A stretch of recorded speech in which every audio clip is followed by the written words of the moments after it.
Hello, everyone. Welcome to the Carolina Weather Group. This is the Wednesday, June 27th edition of our little weather get-together. Thank you for joining us tonight. It's been a definitely a stormy week throughout the Carolinas and the Southeast, and we're going to talk about that here in just a little bit. But before we do that, tonight's topic, we have the Sirens Project on with us. We have Nolan Lunsford, Brent Boothealer, and Warren Causey on from Atlanta, Georgia.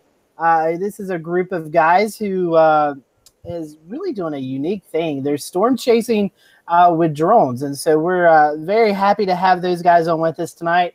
They're going to kind of give us a back history of their project, what they're doing, and we'll even get to see some footage of some of their storm chases. So very happy to have Nolan and Brent and Warren on with us tonight. So if you are watching this broadcast, it is live, so you can interact with us. Do that one of many different ways. We're streaming on Facebook Live and Periscope, also on our YouTube page. And if you're listening to the podcast or watching the broadcast, maybe a couple weeks from now, we'll let our guests at the end of this show share out their social media accounts. That way, if you have any questions for them, you can direct them directly to them. So again, this is show number 238 with the Sirens Project, a group of storm chasers based out of Atlanta, Georgia. Very happy to have them on. So before we do that, it has been a very active week here in the Southeast. So I am going to toss it to first, where we actually have some severe weather going on. Jared Smith, you're in Charles tonight. And Jared, you guys are watching a line of thunderstorms moving out of the Midlands of South Carolina towards you guys on the coastal area. We sure are, Scotty. I'm going to set this into motion. I've got my radar up. Looks like everybody's presented. All right, very good. So pretty active last few days, and we have some pretty slow-moving thunderstorms over Charleston proper right now. You can see this outflow sea breeze boundary moving north. That's going to intersect with these storms dropping in out of Augusta and the Midlands here in the central Savannah River area. Pretty soon, looks like ground zero is going to be roughly just north of Goose Creek. So could see a brief uptick in intensity here, maybe some severe thunderstorm warnings for downburst winds. Now, another thing that we're dealing with as we come closer to home, we have a nice little cell. This is a really photogenic little guy. If you take a look at the hashtag CHSWX, you're going to see a lot of great cloud pictures. Set this into motion here. This one's producing a decent bit of lightning. Looks like it's calming down a little bit now, but we've got some heavy rain right over downtown Charleston, and high tide's coming up in about 10-15 minutes. So there is the potential for some flooding in downtown Charleston. Tide's not too terribly high, but that is something that we're going to need everybody there to keep an eye on as the evening progresses. Otherwise, we've been pretty hot. We got a break yesterday, but I mean, you know, a break being 90 degrees. And so back to 94 today, and we're going to have probably another heat advisory or two tomorrow. And then the criteria for heat advisories goes up to 110, but that doesn't mean that it's still not dangerous. So it goes up to 110 on July 1st. So pretty decent heat wave going on. And when you get that, and you get just a little weakness aloft, you get storms. Back to you, Scotty.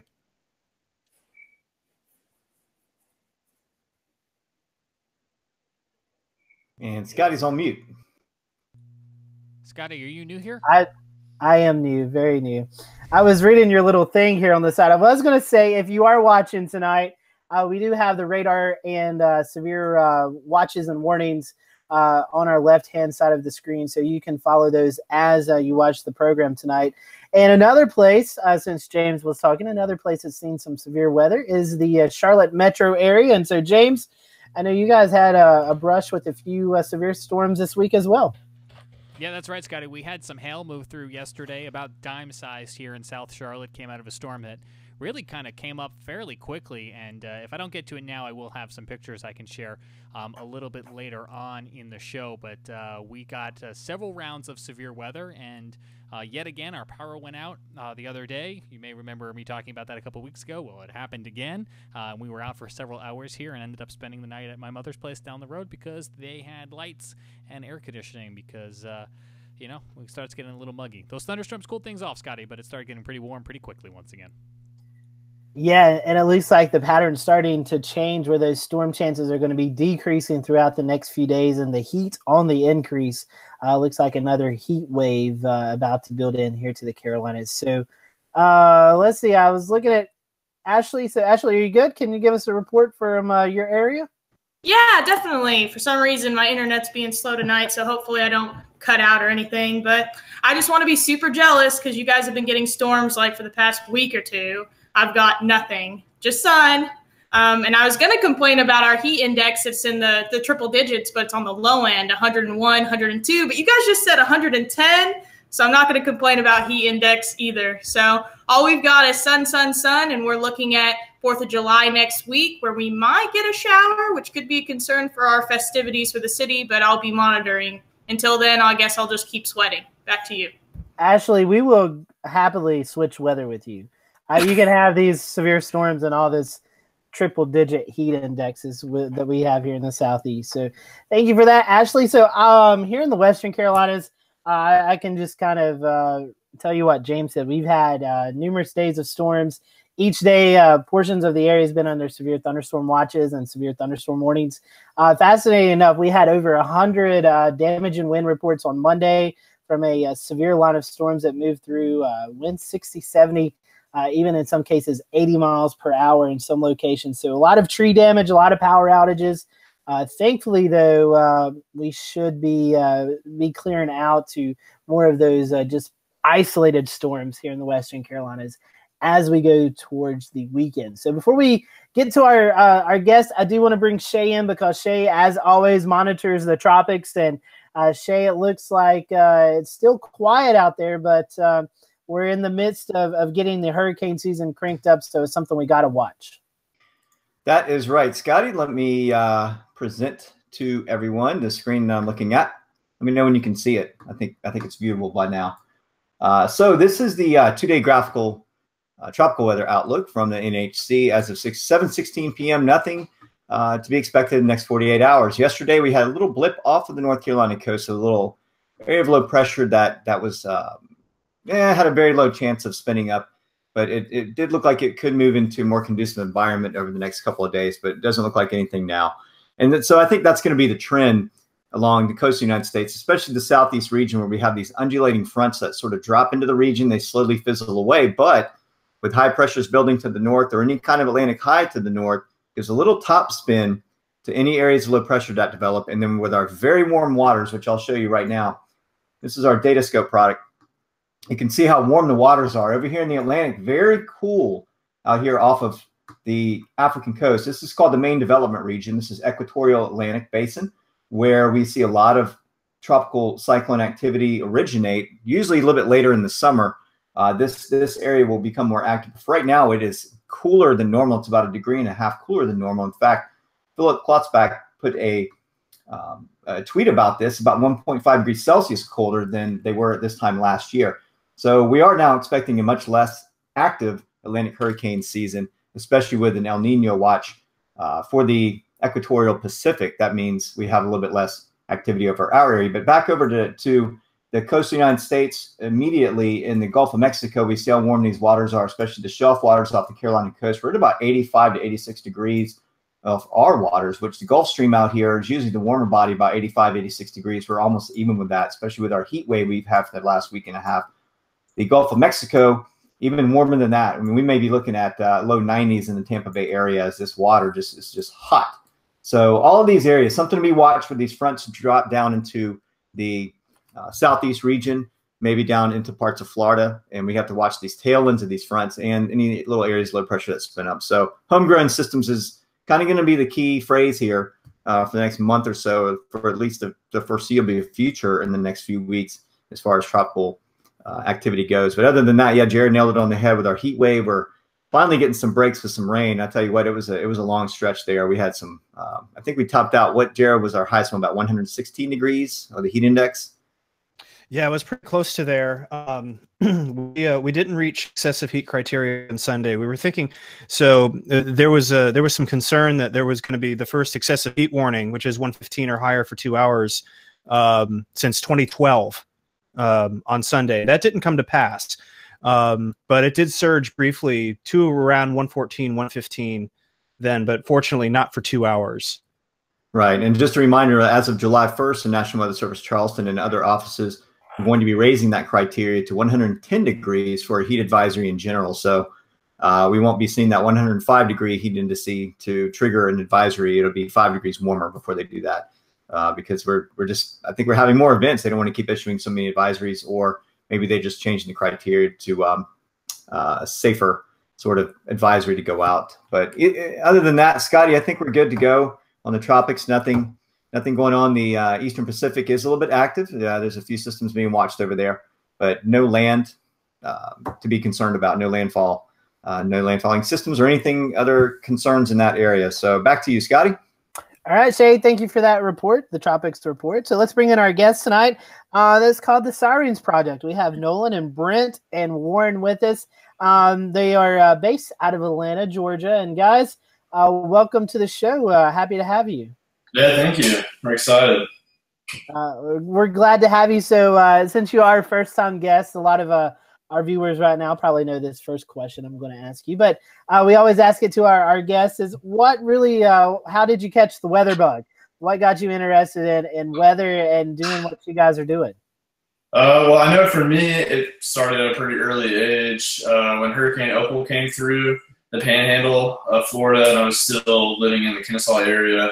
And I just remember my dad picking me up and taking me to the back porch and watching all the trees and stuff like that, just bending over to the power of the wind, and we lost every single breath of pear tree at our house. And it was just kind of crazy. And then the movie Twister came out, and that kind of sparked a lot of people in our generation, to be interested in weather. But that's kind of where everything originated.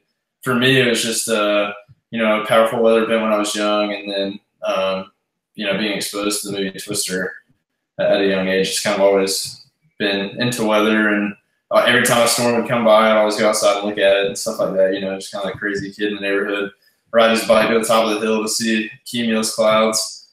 But yeah, that's basically where it started. It just grew from there. And when I got my driver's license, just kind of did local chases in my mom's car, popped a couple of tires, just did your normal thing. That's where it started for me. It's probably a little bit different for Brent and Nolan. They kind of, I guess I'm kind of responsible for that, but I can let them explain a little bit, I guess, how they came to be.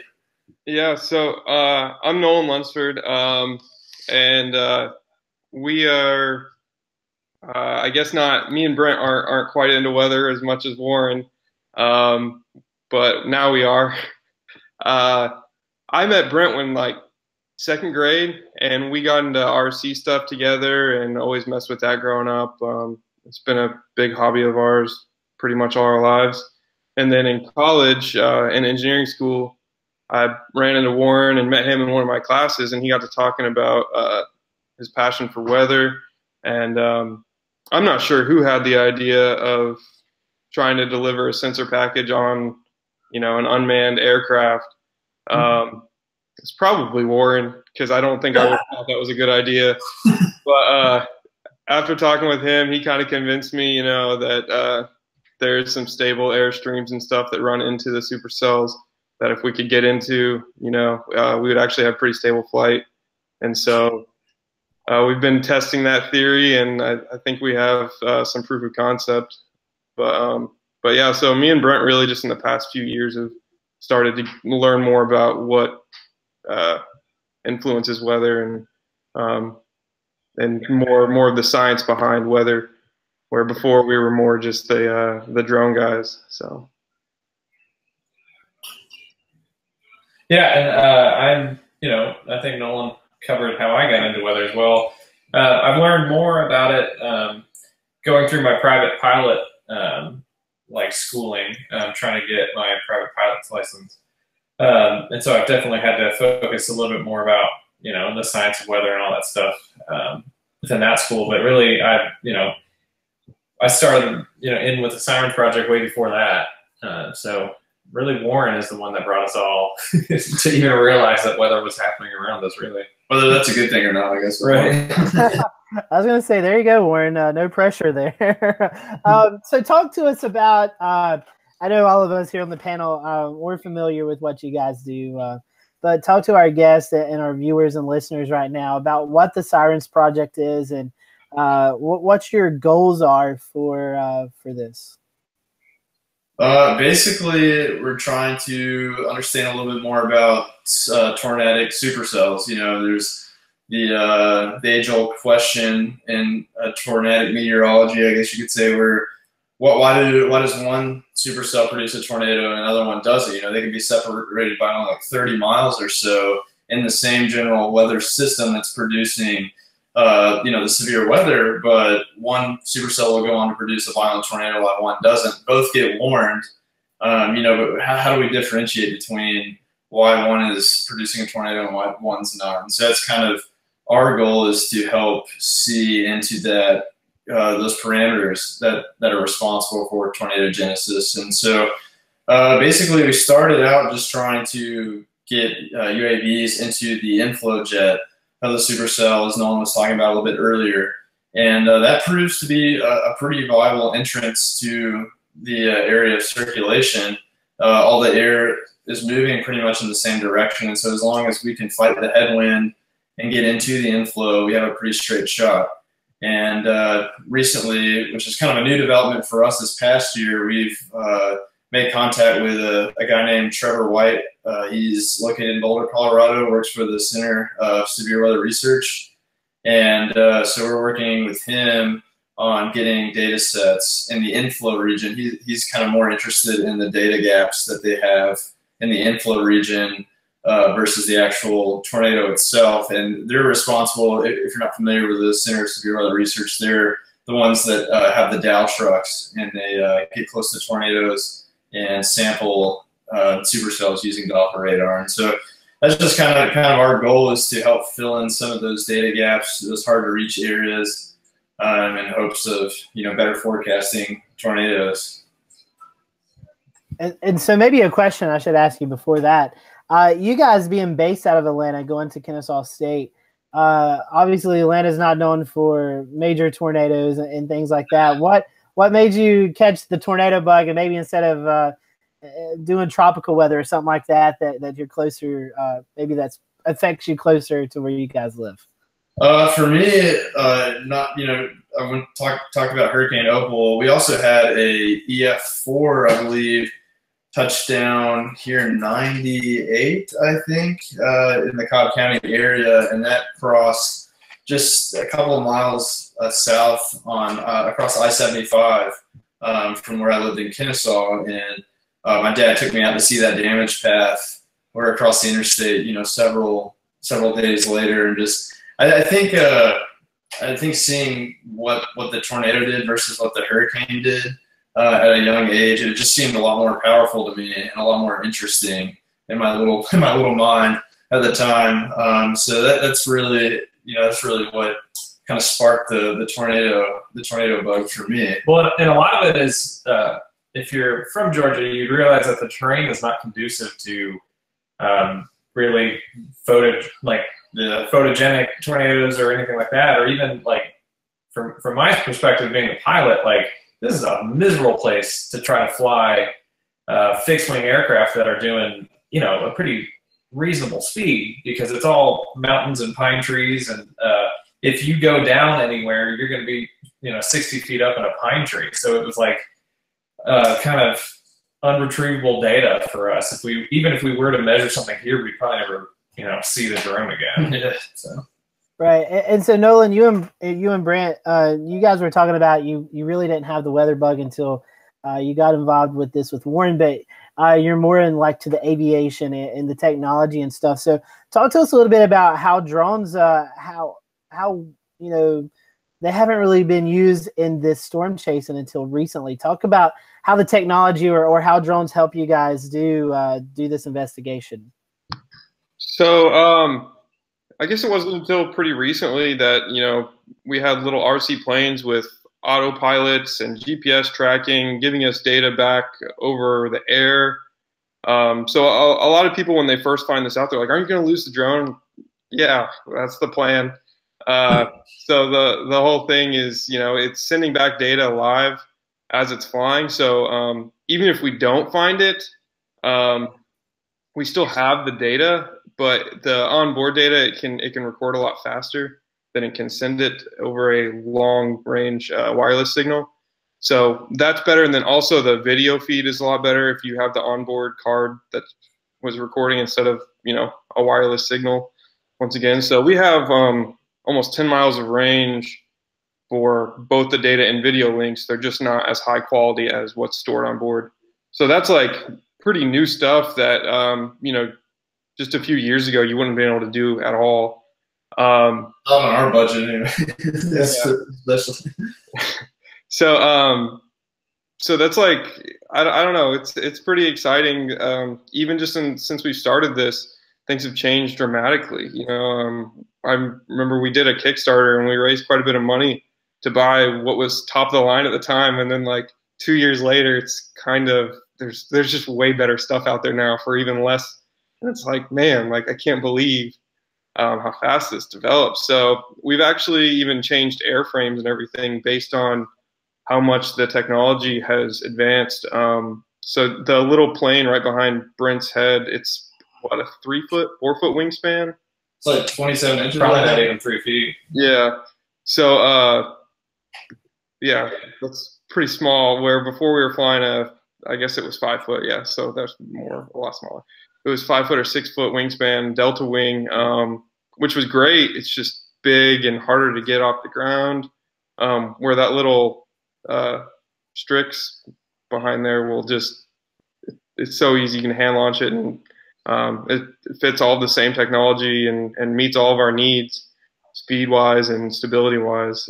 So it's been really neat to watch this stuff develop and watch how our collection has actually become easier since we've started, and everything's gotten smaller like technology does. So now I have a question. You guys were talking about, I'm gonna put this image back up here because you're talking about rear inflow jets, and for our viewers out there, rear inflow jet is it's basically where the cold air pool, there's rear inflow incoming to a storm, especially when you have a very strong front moving into an area.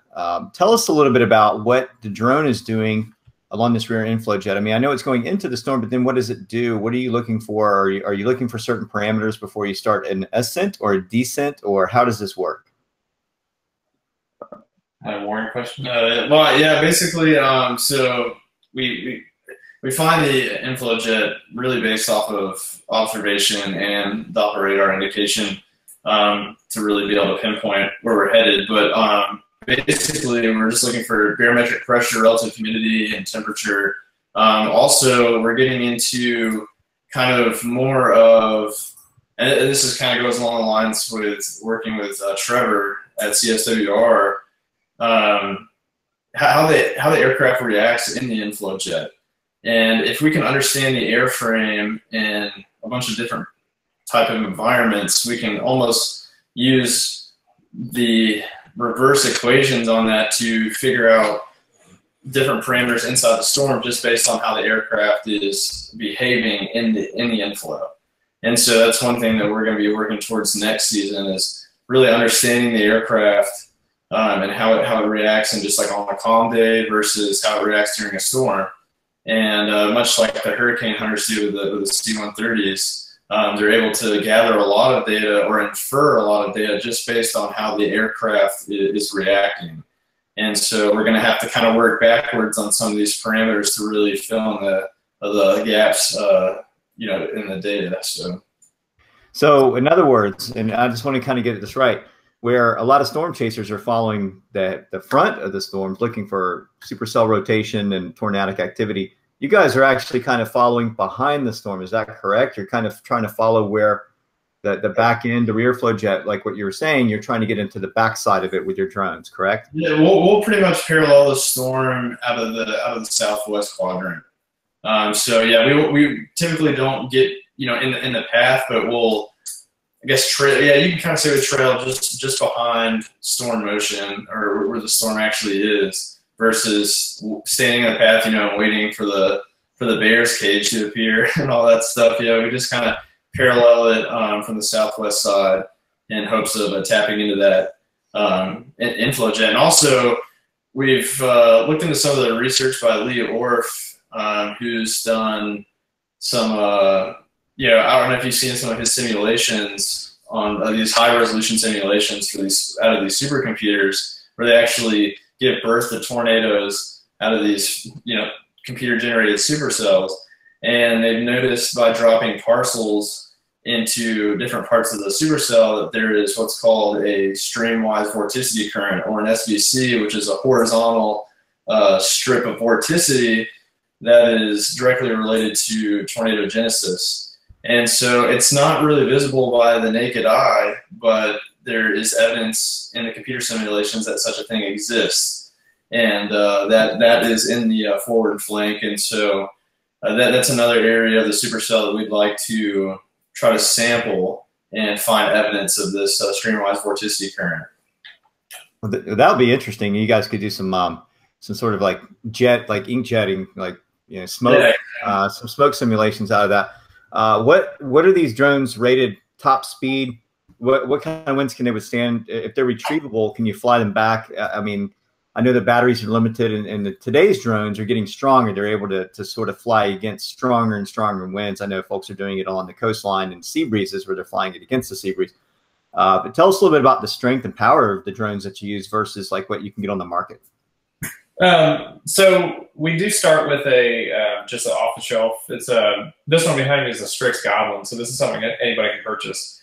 The cool thing about flying in the inflow jet, everybody was talking about how these things are just going to get destroyed and they're going to get torn apart and all that stuff. But when you're flying with the pocket of air that's that's feeding the storm, you really don't have any crazy crosswinds or anything that's trying to tear it apart. You're kind of swimming in the river of, the whole air mass that's going into the storm. So the first time that I locked into an inflow jet with one of these things, we could tell on the video immediately, because it was all of a sudden it smoothed out. All of a sudden we were doing 80, 90, 100 miles an hour over the ground. And before I had a chance to even look at GPS data, we were 4 miles from where we took off, within minutes. So it was pretty neat. So the Strix Goblin will cruise at 120 miles an hour with no wind. So it's a really fast platform. It's super smooth flying. We do have, stuff all the hinges are reinforced just in case, because we do have to take off into the wind. So you do have to fight some pretty strong headwinds just to get aloft. But then once you're up, we're not too concerned about all the crazy, crosswinds and stuff like that. Our biggest concern is really being hit by debris, which really nothing could withstand. Yeah. So we're really not worried about, RFD, rear flanking downdraft, or anything like that being in the area of the storm that we're in. But yeah, as Brent was saying, you can have this particular wing over, or I guess a plank is really what it's called, over 200 miles an hour without too much modification. They're getting ballistic these days, and so this is really kind of a perfect platform for us, because once we, like you're saying, once we get out of the headwind, we have the torque and the top speed to really just, punch into the inflow and ride it all the way home, basically. Yeah, and you can see they were rolling some of the video of, where was that storm? Oh, so that storm, our first attempt at an intercept, and you can see we actually turned around and came back. I don't know how long the video is, but Warren basically wanted us to save the wing because we were going over a lake. The only lake in Oklahoma, basically. Yeah, the only body of water that we had seen the whole trip. Of course, we're flying over it. We turned around because we wanted to save it, and I immediately lost the control surface trying to fight that headwind. So we're using 2 elevons on the wing because it's kind of a delta wing setup. And you basically, if you lose one, that's 50% of your control. It's technically all of your control because you need both to happen. But it's 50% of the control surface you have control over.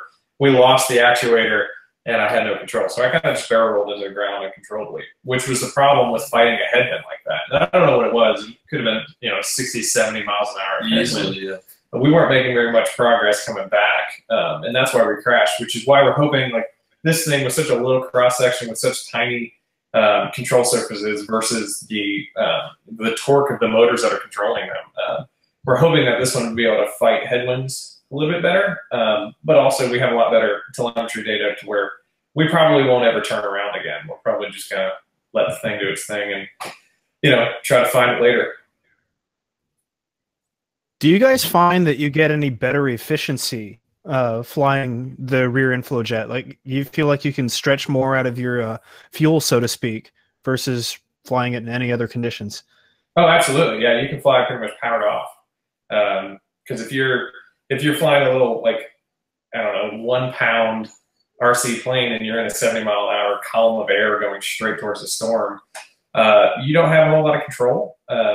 Control on any sort of fixed wing is based off of, the air current moving over your control surfaces and basically equal opposite of that to where you can push yourself around. So if you're in the column of air and you're not going faster than it, you don't have any positive pressure over the surfaces. So yeah, you can definitely just kind of glide right in. You can sort of push yourself around a little bit, but yeah, it would take us way further. Our problem wouldn't be the battery. It would definitely be the radio frequencies would be pretty diminished after hopefully about 10 miles, but once there's a bunch of debris and precipitation, it'd probably cut that in half. So after about 5 miles, we'd be seeing a whole lot of static on our screens. I've got a real quick question as well. So drone technology is kind of a big deal, especially in emergency management and other things. And when we had our tornado, we were approached by an ASU student who was kind of traveling around the plains looking for tornadoes to do debris surveys and stuff like that. So I know you guys are more interested in collecting data real time, but have you guys ever considered doing damage surveys or anything like that? We've definitely considered doing like disaster relief to where we don't only mess with fixed wing aircraft. We also do the multi-copters. I mean, we've built octocopters, hexacopters, quadcopters. I mean, all the copters basically. Tricopters. Yeah, just all sorts of different multi-rotors, and we have an interest, with outfitting some of our bigger rigs, like our hexacopter that we have, with thermal imaging, and being able to provide smaller communities that don't have the budget for that type of search and rescue to maybe, drive to these communities, since we'll probably be out there anyways trying to research them. And if we can raise the money up front, through fundraising or whatever it may be, we can actually provide a free service to these communities that have been hit and be able to help and aid in the search and rescue. Yeah, one of the technologies that hasn't really gotten any cheaper is the forward-looking infrared systems, which is what you would see, when you watch Cops, you see people running from these helicopters and you see the white little guy run across the screen. That's a forward-looking infrared. And now they make them small enough to where you could fly it on a pretty manageable size quadcopter. So you could fly over a debris area and you could immediately see if there's any warm bodies or anything like that.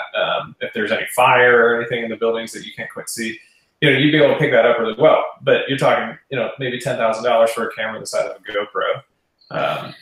Yeah, I forgot completely about the search and rescue aspect of that. That would be big because those kinds of missions take a lot of manpower. So I could see that really helping us out.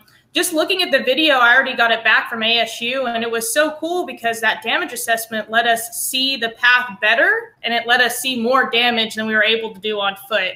So I really think it's probably the next direction we're going to start going, especially because it is so expensive to get helicopters to fly over damage and do all of that. So I'm really looking forward to seeing how that's going to change in our field.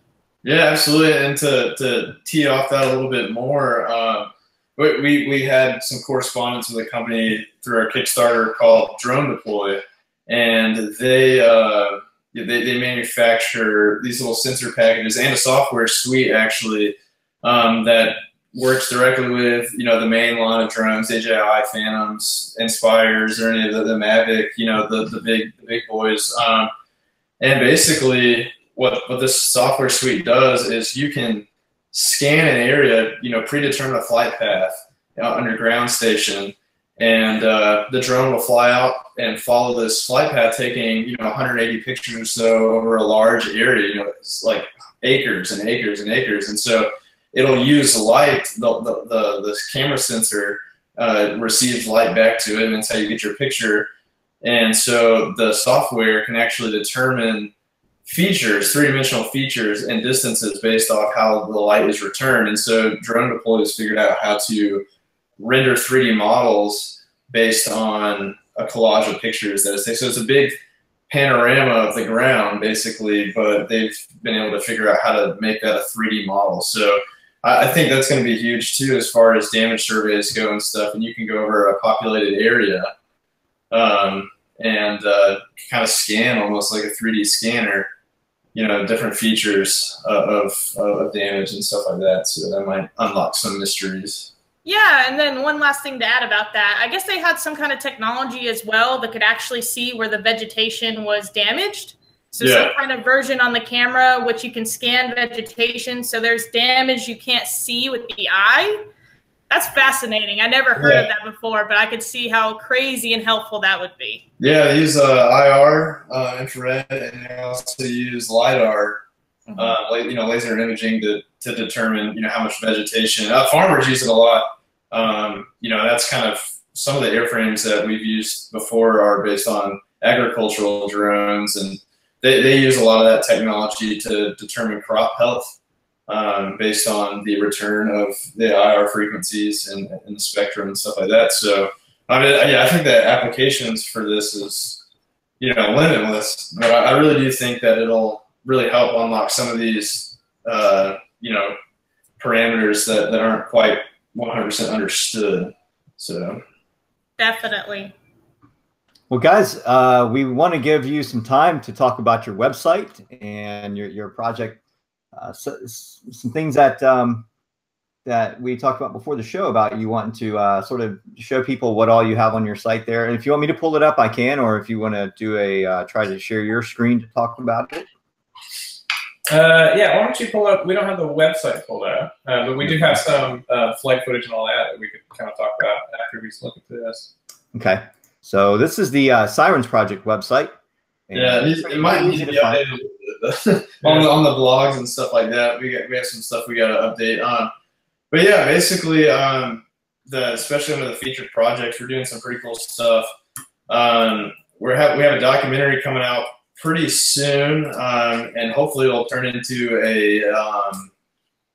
it's like a multi-season documentary. So one of our good friends, Zach Holden,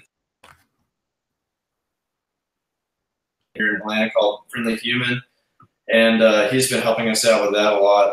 And so we've got some really good stuff on the front there, and so we'll be able to share some of kind of what goes on behind the scenes, and just a little bit of what we've done so far in more detail. Also, I guess one of our prized possessions is the Rambo. Rambo, yeah. So the Rambo is a 1999 F-350 ambulance that we purchased off of Craigslist for $4,000, because I know everyone asks how much we paid for that thing. So we spent about $4,000 on it, and we purchased it from a hospital here close to the Atlanta metro area in Rome, Georgia, called Redmond Hospital. And they were phasing out some of their fleets. And so we chased an Xterra for a while, which has been a good vehicle, but when you have 4 guys and a bunch of drone gear packed in the back, I mean, it's just miserable. It's unbelievable how smelly everything gets, and just you can't maneuver. So we decided we needed a bigger vehicle, and so we thought an ambulance might be a good choice. And so we've done so much stuff to this thing. We've done a 4-wheel drive swap. We're actually in the middle of doing a 4-wheel drive swap. We have the front axle up underneath, and we just got to do the transmission now. But we gutted the whole thing, redid the interior, and so it's basically our mobile command center. And so all of the drone transmitters and receivers are on an antenna mast on top of the ambulance, and so we can deploy that when we get ready to fly, and that's all fed back to a monitor in the back. So Brent and I, we pretty much built this whole thing in his backyard. And so I guess I should give a little background. I'm a mechanical engineer by trade, so we all have daily jobs that fund this project, essentially. And so I'm a mechanical engineer, and I work for a company here in Atlanta that builds armored trucks for government contracts and SWAT or whatever it may be. And so we have access to a lot of stuff to make a job like that a little bit easier. But yeah, that's probably our prized possession of the whole project right now. Yeah, and I've got I'll try a screen share here, see if this works, so I can show you. All right, so that's that. So this is actually what it looks like. Can everybody see the screen? Yes, we got you. So this is the inside of Rambo. So this is our command center. We've got tools here that holds all of our drone gear and food and all that stuff.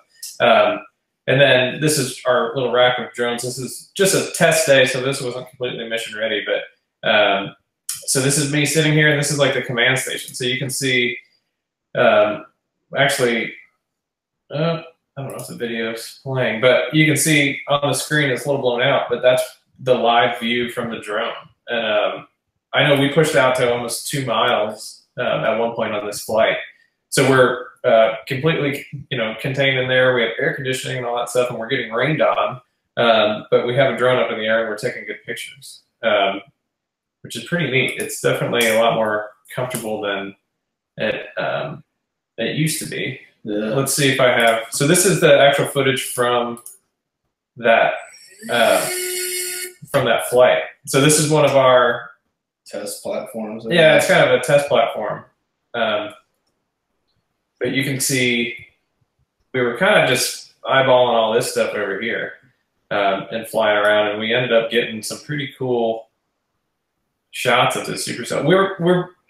These wide-angle lenses drive us nuts because we're pretty close to all this, but it makes us kind of look like we're far away. So this was basically a test flight for Trevor as we're trying to kind of get the layout of the data and everything into a format that he can easily parse through.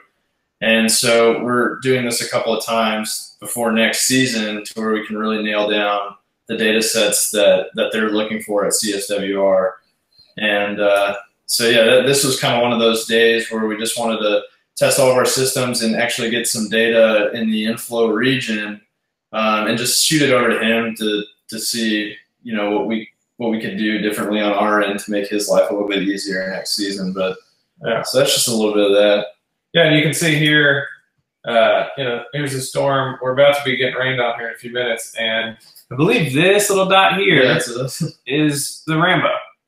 So we're flying everything from this little guy here. So it's we definitely have a good amount of range, and it's. Yeah, I was going to ask you what range, how far away can the drone go?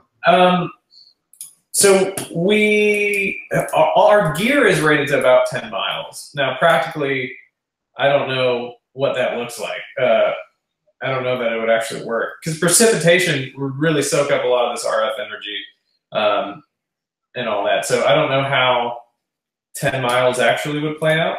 And I think that's probably all I've got. Yeah, we've done 4.5, 5 miles without losing any video feed in the field, during an actual storm. So, and honestly, that's probably about all we need. It's good to have that buffer, but I think that we're at a safe distance and we're able to accomplish what we need to accomplish with that kind of range and haven't had any issues thus far. So, going pretty well.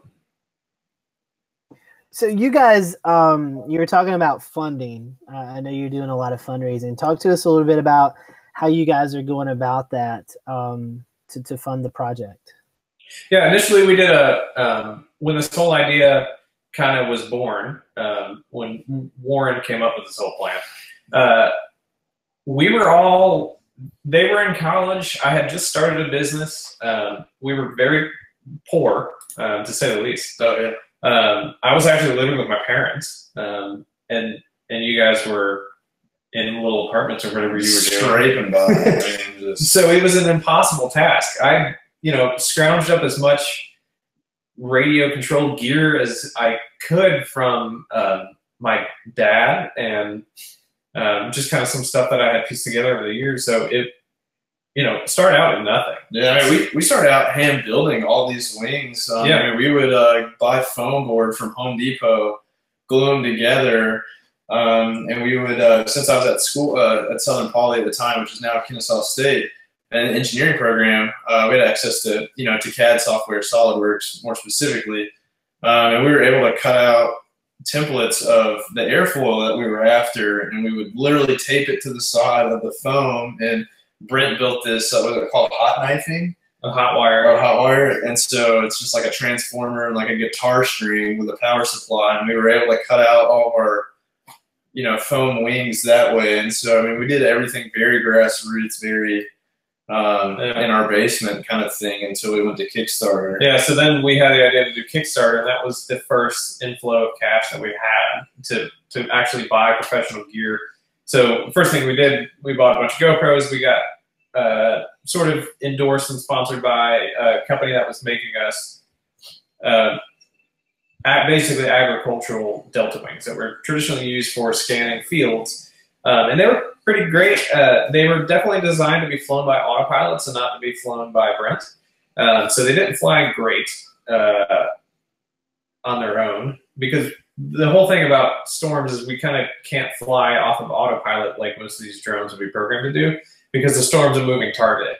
And so it's basically impossible to pre-program a flight path that will then, develop into an intercept. So we kind of have to fly it manually, or at least kind of be able to change directions on the fly.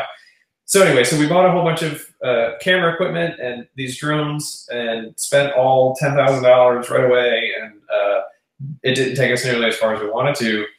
And over those next 2.5 years, we kind of lived off of that money. Our chase fund was just our pocket, whatever we could pay for fuel. We never really got hotels.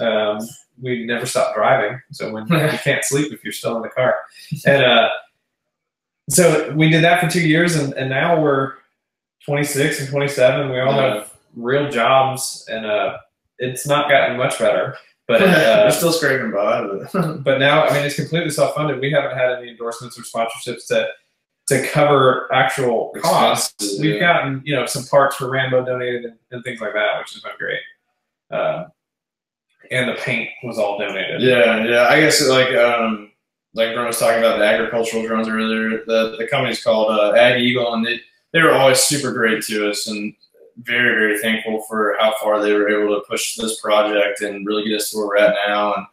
And companies like ACS of Georgia, who donated the material for the ambulance and all that stuff. And yeah, I mean, it's really cool when you see people, believe in something that we're trying to do, and kind of help us along the way. But to answer your question, I mean, it's all privately funded, 95% of it. Out of our own pocket. Yeah, privately funded is the three of us. Yeah, essentially. So, well, hopefully we can get you guys, if we can ever get PDQ and Starbucks and Cinnabon to sponsor us you on the road. We mentioned them tonight. Maybe we can get their ear, and you'll have some other some extra funding there for your road expenses. Yeah, absolutely. Scotty's working on that one, I think. Yeah, I mean, we'll wrap the Rambo in Starbucks if we have We'll put whatever stickers you want on it. Yeah, I think we burned like 400 gallons of diesel on this last trip. Yeah, it was $1,200 in fuel just for 7 days. We drove 4,200 miles. The Rambo, everybody asks me how much, what's the fuel economy on the Rambo? I mean, it weighs 11,500 pounds, and it gets about 10.5 miles to the gallon. Which I think is pretty good. That's actually pretty good for a big car like that. It's not bad. Diesel? Yeah, it's turbo diesel, 7.3 liter. There you go. One more question for me. Wi-Fi, right? So you have all this equipment on board, all these computers, and you're monitoring radar. You got to have a pretty strong signal in order to generate that kind of information, especially when you're going up through hills and through trees. And are you generating hotspots with your phones, or how is that working? Yeah, currently we're using hotspots with our phone. Last year we ran into some chasers that had just some like cell boosters on their cars, some pretty, inexpensive stuff that they seem to be having better luck than we did. The last couple of chases we've had have been very flat. So if we were going to have service, we had it a pretty good amount of the time, except for Sprint. But Yeah. I think Nolan had AT&T this year, and I had Verizon, so we were covered. I don't think we ever lost service once this year. We were out in the middle of, eastern, outside of Cheyenne, Wyoming. And I mean, there's some pretty rural areas, and we never lost. No, we wouldn't be probably live streaming with that kind of bandwidth, but we were able to at least pull up some radar pictures. Yeah. We could still run radar scope and, get all the data that we needed. The good thing about the drones is we don't need our internet to retrieve our data. It's all self-contained in the telemetry and our long-range system. So, but it worked out pretty well. You guys were talking about chasing, and I know we're past the 9 o'clock hour, so we don't want to keep you too long. But I do have one other question that I wanted to ask you guys. You've been chasing now for a few years. Is there any memorable days or events that's kind of stuck out to you that you're like, this is why we're doing this?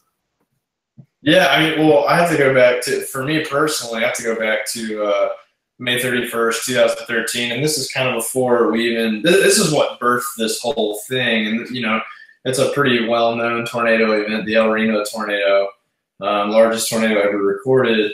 But we also lost, several people that day, including Tim Samaras and Paul Samaras and Carl Young. And they were huge inspirations to me, especially on the show Storm Chasers, from Discovery Channel and stuff like that. And Tim was kind of, from what I understand, kind of like me in a sense, where he was mechanical engineer, mechanically inclined kind of guy. And so, they were out there researching tornadoes, and, it's just kind of, it's a dangerous line of work. But I think that's kind of what sparked this whole thing was, I think we can do it in a way that keeps all of the people researching safe. Yeah. And that's where we decided to take my passion for weather and Britton Nolan's passion for RC aircraft and just marry the two together. But yeah, definitely the El Reno tornado event was huge for me. The Bennington tornado event that same year was huge for me. Together, I guess, honestly, this past trip, this last season, we didn't get like any crazy tornadoes or anything. It's been kind of a down year. They've had some really photogenic tornadoes, but as far as, your historical late May outbreaks, just didn't happen. And that's kind of something that we have to deal with because we take off of work together way in advance, months in advance. So it's a complete gamble. Mm-hmm. If storms are going to form, we do our best to pick weeks that are historically the most active. But this last trip, definitely, we didn't come back with any tornado intercepts per se, but we came back with some relationships, that I mentioned with the CSWR, that I think are going to really propel this project forward. So I remember the first time we actually flew during a storm.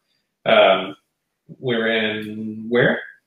It was Oklahoma. Yeah, it's Medicine Park, Oklahoma. Yeah, and so we're all, amped up on adrenaline, right? We finally get one of these drones in the air we've been talking about for 2 years, and we're flying towards what looked to be a pretty formed tornado. It was coming up over this mountain ridge, and it was going towards a lake, and it kind of petered out once it got there. But, it was our first, getting our feet wet, right? And so that was great. We turned around because Warren didn't want to lose the drone, and turned around and lost it in a field. And we hadn't thought all of this out. So we lost telemetry link, like our digital link to tell us where the drone was, maybe 800 feet from the truck. So not very far. Yeah, we didn't have a GPS lock for some reason. And we were just all so hyped up that we didn't even We didn't check. We didn't do our pre-flight checks or anything like that. So we turn around. We have no idea where we are. We still have this little grainy image of the camera on our screen. So I'm trying to get back to the truck.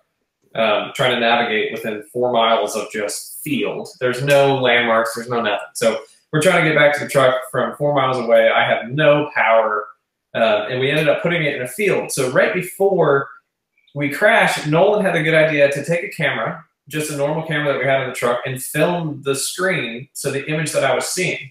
So when we crashed, we lost all connection with the drone, and we still had Nolan's video camera that was pointed at that screen, and we still framed it and found this little grove. It was like a little stream. It's like 4 bushes and a stick. Yeah. Like our landmarks. Yeah, and he was able to overlay that on Google Earth, and I kid you not, we walked right to the drone. Yeah, it's incredible. And it took us another 45 minutes to find the GoPro. Yeah. Slingshot So 100 yards. we probably hit the ground at over 100 miles an hour. So this thing is confetti all over this field. Yeah. But the Which main, we cleaned up, by the way. yeah.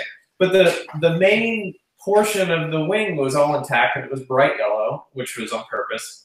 So we found that right away, but it was like, oh, we can't find the flight controller. We can't find this. And then we realized that the GoPro that we had just bought was missing. And it was, obviously we found it because you guys have been playing that footage of that storm and us crashing. But finally, we're sitting there down in the dumps, and Warren walks over with the camera still recording and puts it in our faces like, hey, I found it. Yeah, and we're all just overjoyed. That was the coolest moment in storm chasing I think I've had. Yeah. And that was in the early years, still miserable and an Xterra and all that stuff. I think we learned more in that 45-minute ordeal than we had the 2 years preparing for this. And that really, the next time we went out, we were a lot more refined. And even this year when we went out, I mean, we were so much more prepared. And it's definitely a proof of concept. It's something that we're trying to push and say, hey, this is a very big proponent in the future of storm chasing and how we gathered it. It's a safe way to do it. Once we work all the kinks out and get a process down on how to do it, repeatably with the reliability, then I think we're really onto something big that researchers can use, well into the future. And I have a follow-up question to that, but while we're talking about storm chasing, Brent, I know you didn't really have the weather bug per se until you got into this. So what was it like seeing a tornado for the first time for you? How was that adrenaline, not being the weather junkie that Warren is? What was it like for you the first time that you actually went storm chasing? So, when everybody finds out that we're storm chasing, they think that, you get this huge, larger-than-life picture. I guess it's true life, but you get an actual, you get to stand there and look at it naturally, unlike everybody who sees them on screens. And I still saw it on the screen because I was in the truck looking at a screen. So I'm a couple miles from this real tornado, but I'm inside of a truck looking at a screen with a drone, and they're telling me, oh, turn left, there's a tornado right there, keep going left, keep going left. So I've probably never seen one naturally with my eyes. Yeah, it's unfortunate because since he's the pilot, he's the one that's going to fly it in, so we're all taking it in, like, oh man, this is incredible, and he's pretty much watching a YouTube. Yeah, I'm pretty much watching a screen where I had goggles on, maybe. Yeah, I had goggles on first. So I will say the whole just atmosphere is exciting, and it's life changing. Doing these big road trips with your buddies and seeing all the country out of the back of the ambulance and all that stuff, and then seeing these crazy storms develop. Even though I've never probably seen an actual tornado with my eyes, and I've only seen it and heard them yelling about it from outside the truck, it's life changing. It's really neat, and I've got the bug now for sure. That's cool. Well, I'll end this with our closing question. Warren, you was talking about this may be the future and trying to get more people on board.